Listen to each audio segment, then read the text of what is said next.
It was a headline that should have stayed buried in a business journal. But instead, it detonated like a political landmine. On the surface, it looked like a simple logistics decision. John Deere expanding operations to Mexico. But beneath that announcement was something much bigger. A decision that triggered a direct threat from Donald Trump, split rural voters down the middle, and reignited one of America's most volatile debates. What does "Made in America" even mean anymore? Now, with Trump vowing a 200% tariff on Deere's Mexican imports, the fight is no longer just about trade. It's about political loyalty, economic survival, and a future shaped not by slogans, but by cold mechanical precision. So what really happened? In this video, let's find out. The decision that shook the political ground beneath John Deere's wheels came not with a roar, but a whisper. In June, what had long circulated as quiet speculation in supply chain meetings became public. John Deere would expand operations to Mexico. Officially, this wasn't an abandonment of U.S. manufacturing.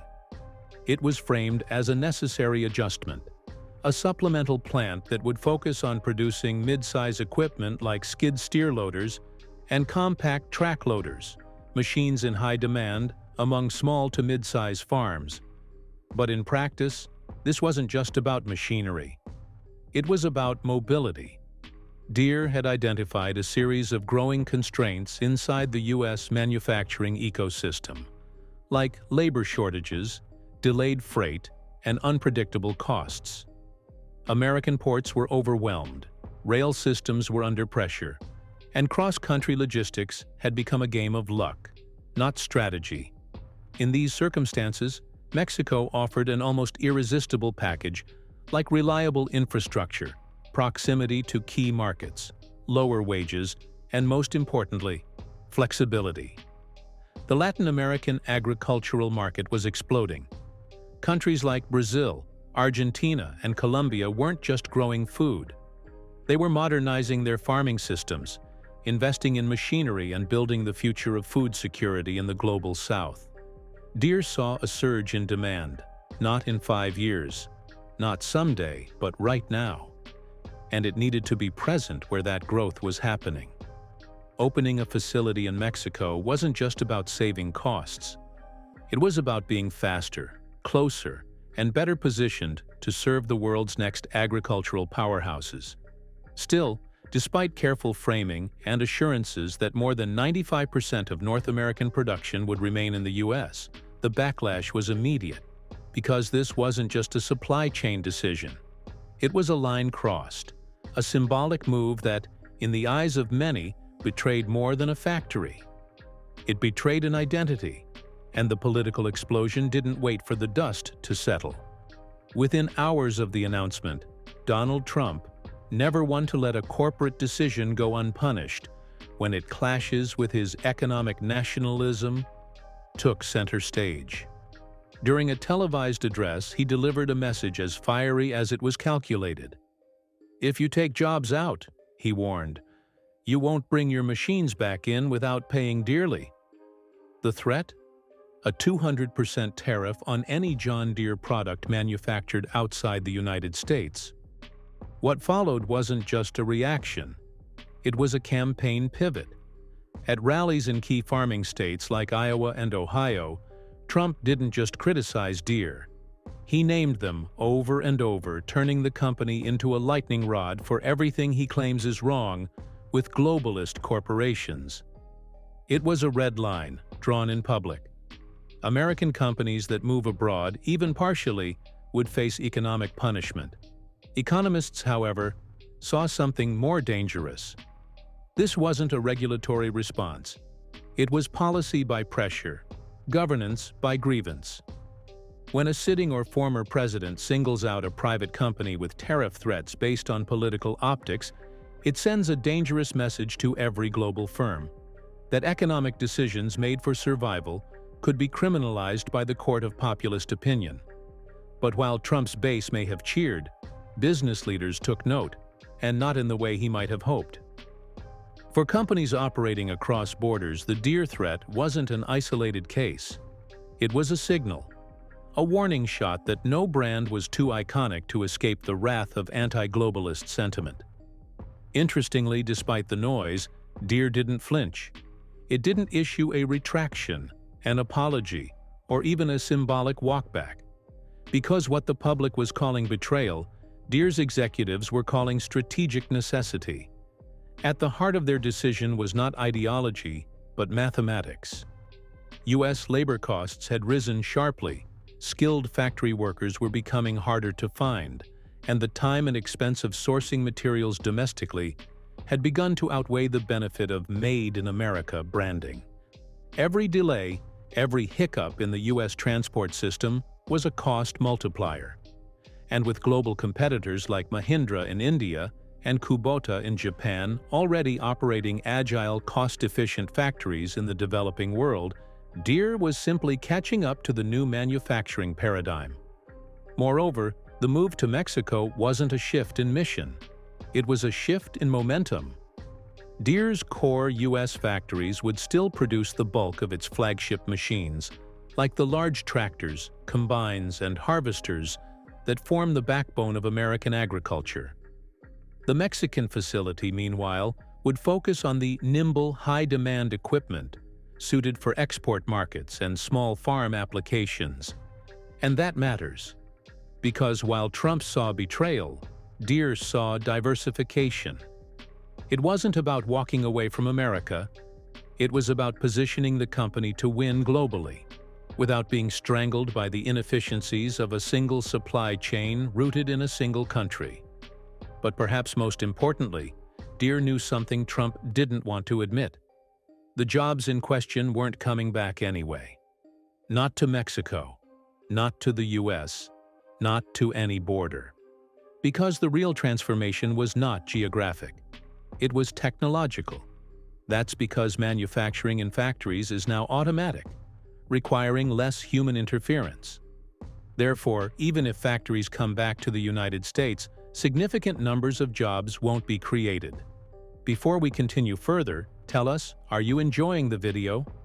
If yes, please like and share the video and subscribe to our channel to watch more videos on the latest news stories on geopolitics, economics, and current affairs impacting your lives.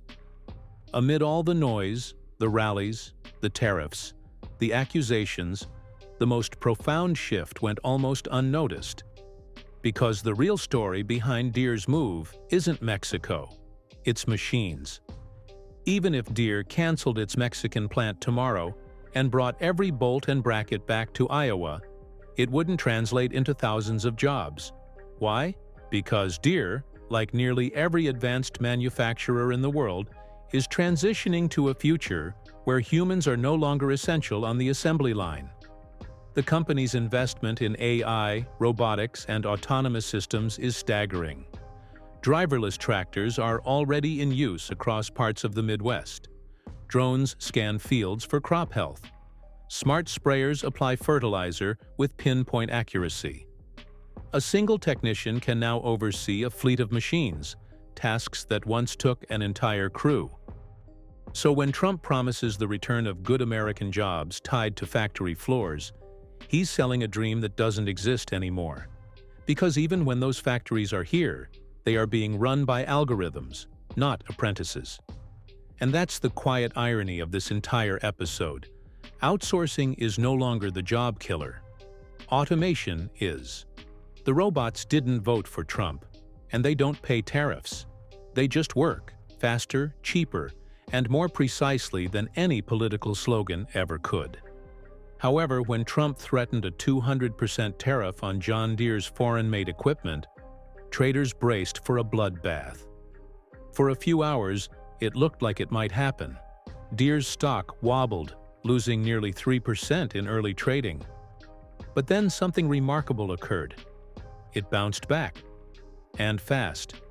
Because unlike voters, Wall Street doesn't trade on emotion. It trades on forecast models, risk matrices, and future margins. And what those spreadsheets told analysts was clear. Deere wasn't shrinking. It was shielding. The expansion into Mexico, while politically volatile, was economically sound. The company was diversifying production, reducing lead times, and better positioning itself for Latin American demand, which is growing faster than any other agri-zone on Earth.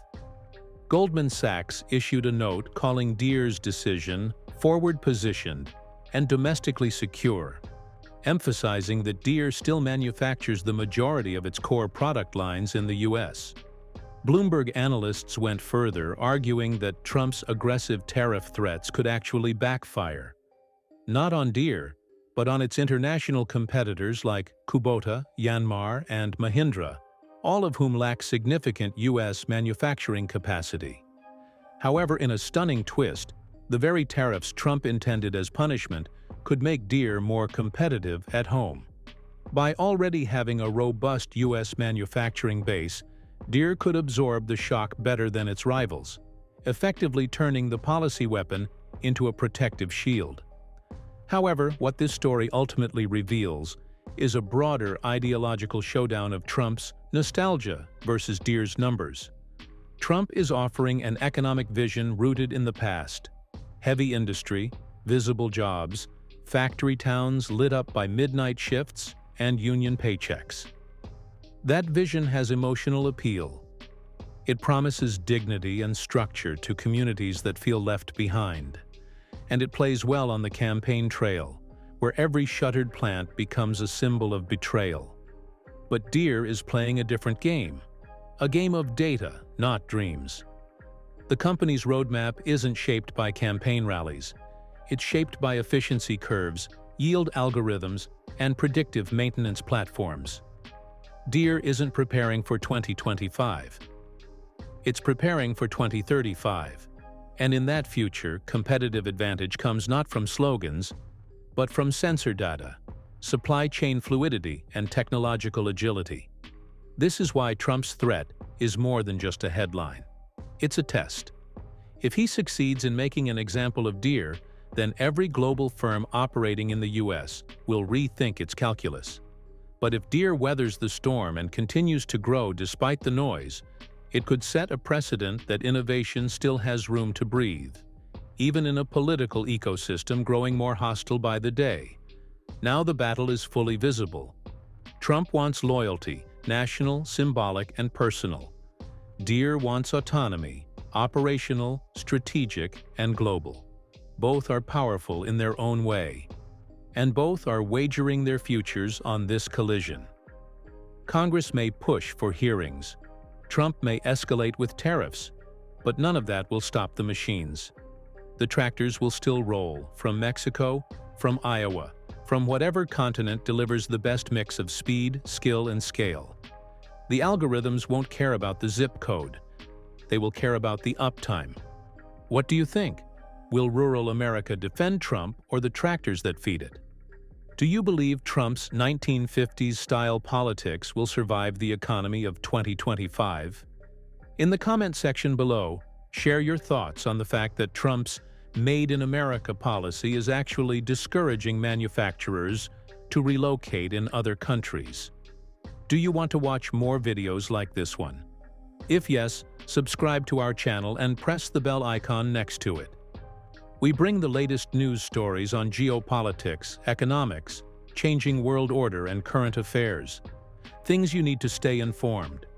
Thanks for watching, and until the next video, stay tuned.